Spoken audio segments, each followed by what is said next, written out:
அனைவருக்கும் வணக்கம் மக்களே. இன்றைக்கி நம்ம என்ன பார்க்க இருக்கிறோம் அப்படின்னா, நம்மளோட தமிழக முதல்வர், அதாவது இப்போது ஃப்ரெஷ்ஷாக மக்களால் தேர்ந்தெடுக்கப்பட்ட முதல்வர் அவர்கள் விஜய் அவர்கள் பார்த்திங்கன்னா, மக்களுக்காக ஒரு நல்ல குறிப்பாக பார்த்திங்கன்னா ஒரு வரவேற்கத்தக்க ஒரு விஷயத்தை செயல்படுத்தி இருக்காரு, உத்தரவிட்டிருக்காரு. அதாவது அது என்னன்னு பார்த்திங்கன்னா 717 டாஸ்மாக் கடைகளை மூடணும் அப்படின்னு சொல்லியிருக்காரு.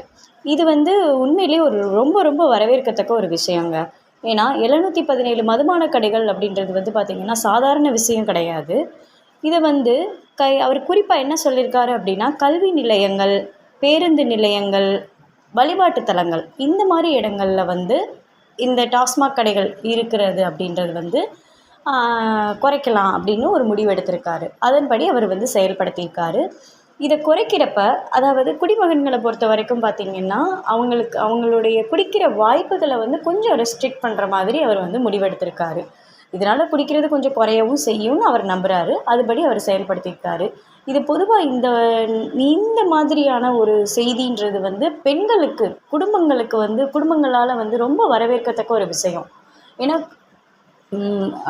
உழைக்கிறவங்களுக்கு இது ரொம்ப ரொம்ப உண்மையிலேயே சொல்லப்போனால் ஒரு பாராட்டுதலுக்குரிய ஒரு உத்தரவுன்னு தான் சொல்லணும். இதே போல் தமிழக முதல்வர் வேறு என்னென்ன திட்டங்களை செயல்படுத்த இருக்காருன்றதை நம்ம அனைவரும் பொறுத்திருந்து தான் பார்க்கணும்.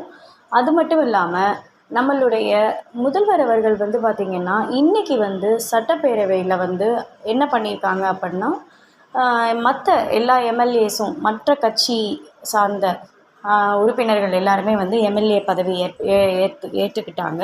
அது மட்டும் இல்லாமல் நம்ம சபாநாயகராக ஜேசிடி பிரபாகர் அவர்களை ஐயா அவர்களை நியமிச்சிருக்காங்க. நீங்கள் சட்டப்பேரவை நிகழ்ச்சிகளையும் தொடர்ந்து கண்காணிக்கணும், எல்லோரும் பார்க்கணும்.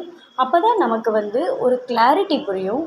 என்ன நடக்குது தமிழ்நாட்டில், என்ன நடக்குது, என்ன மாதிரியான திட்டங்களை செயல்படுத்துகிறாங்க, யார் என்ன பண்ணுறா, எந்தெந்த நிகழ்ச்சிகள் வரவேற்கத்தக்கது, எது வரவேற்கத்தக்கது கிடையாது.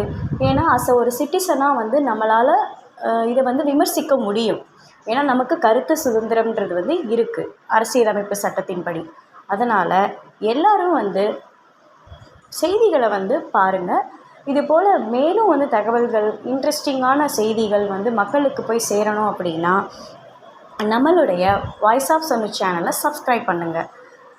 இது போக உங்களுக்கு வேறு எதுவும் தகவல் தேவைப்பட்டாலும் நம்ம சேனலை மறக்காமல் லைக் பண்ணுங்கள், ஷேர் பண்ணுங்கள், கமெண்ட் பண்ணுங்கள். கமெண்ட் செக்ஷனில் கமெண்ட் பண்ணிங்கன்னா அதுக்கு உண்டான செய்திகளை, தகவல்களை உங்கள் கிட்டே சேர்க்கறதுக்கு நாங்கள் ரெடியாக இருக்கிறோம்.